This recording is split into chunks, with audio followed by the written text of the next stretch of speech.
They want you to put down your hamburger, folks. They want you to, of course, stop using fossil fuels, ride bicycles, take shorter showers. You'll notice conservation is always at your cost, not theirs somehow. And it's not even really conservation, it's actually just the reduction in your standard of living under the rubric of saving the planet.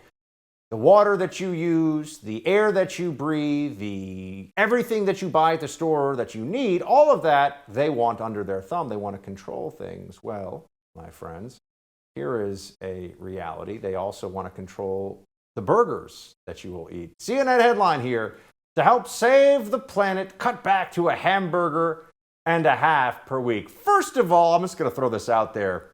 Who eats a half a hamburger a week? As in either one or two, right? I'm not a lot of half hamburger guys running around. That's not really a thing, is it? Maybe you split one with your husband, your girlfriend, whatever. But anyway, here's from the CNN article. Americans will need to cut their average consumption of beef by about 40% and Europeans by 22% for the world to continue to feed the 10 billion people expected to live on this planet in 2050, according to a new report from the World Resources Institute. Goes on to say about 9.8 billion people will live on the planet by 2050. That's up from 7 billion people in 2010. Demand for food is projected to outpace population growth, increasing by more than 50% as people's incomes in the developing world are expected to increase, according to the report.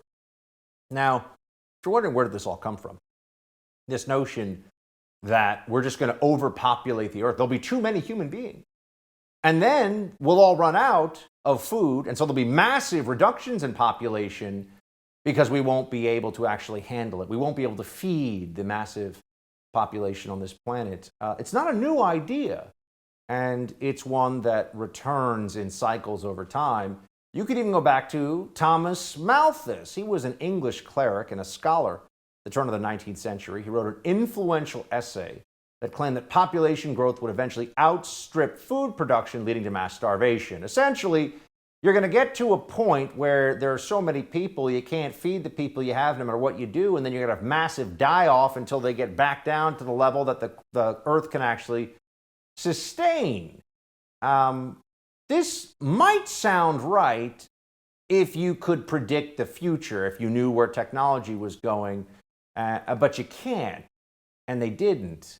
And so it was really wrong. But this is a graph that shows Malthus's theory in action. Population rises exponentially and outstrips food production. You see, what he didn't think about was, maybe there will be more food production along with the more people because, one, we'll just get better at making food, and two, we'll just use more of the very abundant resources on this massive planet of ours to make more food. Right? We make the food for the people. We're not trying to make food to store in massive silos that no one ever eats, right? We're trying to feed the population we have. Of course, there is some food storage, but you get what I'm saying.